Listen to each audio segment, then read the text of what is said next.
I think that's mine now. Playing with the game.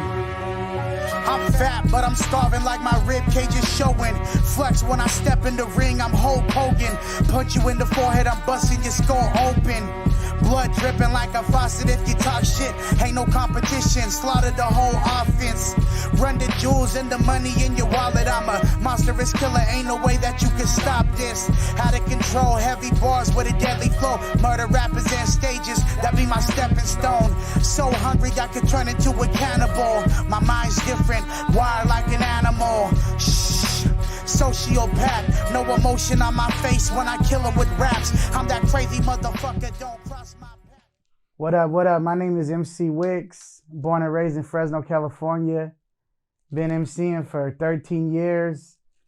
Barely broke out, barely branched out a few years back. Getting my feet wet on the California scene. I started rhyming when I was 13. I always wanted to find my art form, you know what I mean? I had a sister that did poetry. I had a brother that did graffiti. My pops was like a philosopher and a slick talker in a sense. Everybody had their thing. Everybody had their talent, you know what I mean? So I was always trying to find mine. And I tried to do graffiti. It wasn't working out. And I started rhyming and I was like, this is it. So I started at 13 and it was all freestyles, all off the top, all ciphers. I didn't really practice too much. I just kind of jumped into it. You know, I wasn't rapping in my room a bunch or rapping in fucking the closet or whatever. I jumped straight. When I first started rapping, I rapped in front of people in ciphers and crowds. And at a young age, I started battling. I started battling immediately, actually, but I stepped on the battle scene when I was 16. Shout out Power and Respect Battles. That was a battle league in my area, Central California, based out of Selma. But that's pretty much Fresno. It's real close. But I did that for a few years. And I got into battle rap because I started rhyming when I was 13. I took it serious immediately. And I was so eager and so ready to jump into the stage and jump into performing. But I was underage. I couldn't go into the venue, but they were doing battles at the park. So I'd battle at my school lunchtime, and then I'll go to Cary Park in Fresno, and that's where I was battling. That's where it all started. I did that for about 4 years. I won most of my battles. I had a really good record, actually. I did a battle for Grind Time. It might have been like 2012, 2013. I battled a cat named AG Arizona, and once I came out to LA, LA was the mecca in California as far as battle rap goes. They had King of the Dot, Fresh Coast, and you would pretty much start off at Prove Yourself. Then you'll go to Ground Zero, Fresh Coast. Then you'll get flown out to Canada, which is where King of the Dot's based out of. If you kill it out there for 5 battles, then you'll just blow up. You're officially a paid professional battle rapper, and I did good in my battle out here in LA, and I had to make the decision, like, do I want to do music or do I want to do battle rap? Because there's a stigma that in battle rap, if you battle rap, you can't make good music. Or if you're a battle rapper, when you come to someone's city, no one's going to want to see your show. They're going to want to see your battle. So I went with music because, you know what I mean? I'm a young cat, but I've been to shows. I've seen Slick Rick, you know what I mean? I've seen MOP, you know what I mean? I've seen some legends, and they're making money still off of this thing that they wrote in the 80s or the 90s. They're making money for generations off of one thing. And I didn't see myself doing that with battle rap, so I kind of dived into music super heavy, maybe around like 18, 19. But I'll wind it back real quick. This is where I'm gonna wind it back real quick. I gotta tell this story. This is where I officially clocked into hip hop. Like if there was a punching clock and this was a job, this is my timesheet. My first show I ever attended was in 2011, and it was in February. This is crazy. But it was at Fresno State. It was Planet Asia and KRS-One. And I was 16 over there. And KRS did a lecture. I did school. I went to the lecture. I stayed there all day. I made sure that I was like first in line because I was worried it was in a sellout or something.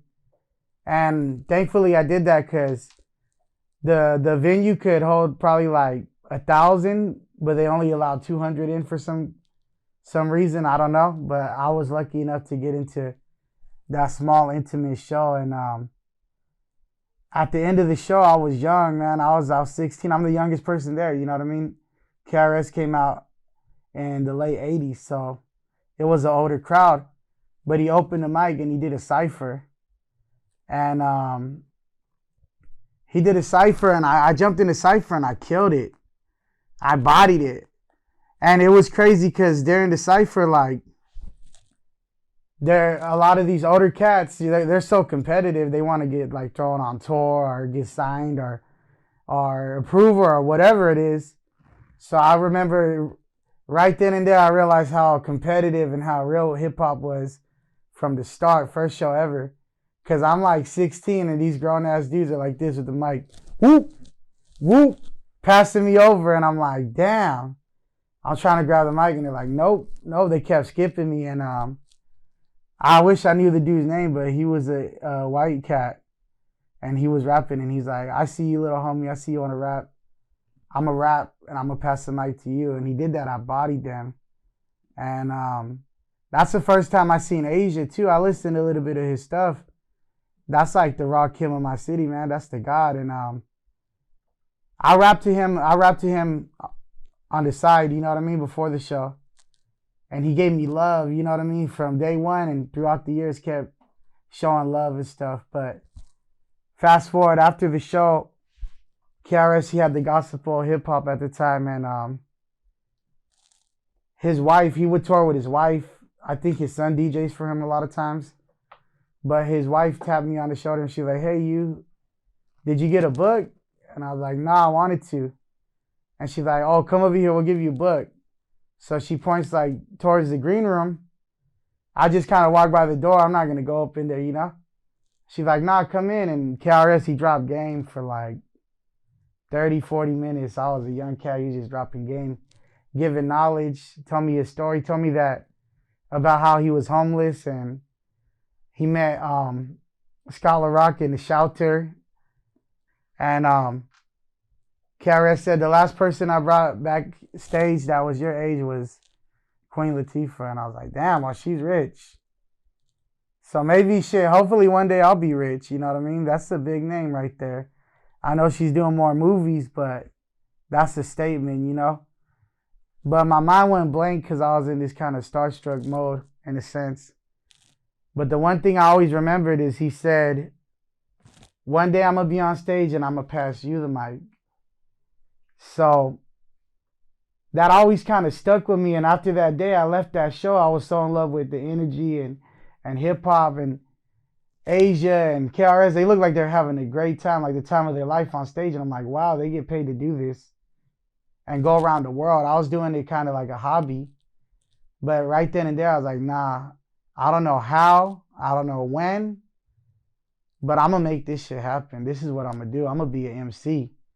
I'm going to do what these guys are doing. I don't give a fuck how long it takes. I'm going to do what I got to do because that was an ill day. And after that, I went to every single show, every single hip hop event in my area.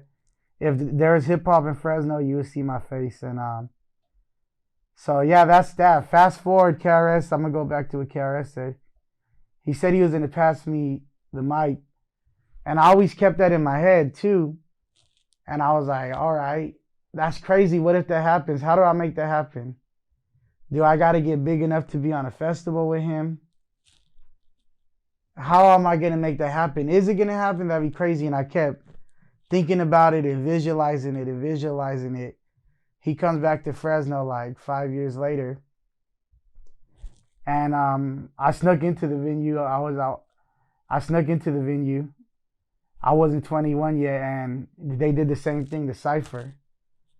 And his wife remembered me. I was walking to the stage, and she's like, "Hey, you," and I was like, "You remember me?" She's like, "Yeah, of course I do." And I was like, "Oh shit." And then I go on stage, and KRS is like, "What's up, man?" And I'm like, "You remember who I am?" And he's like, "Of course I do." And I was like, "Oh, this is crazy."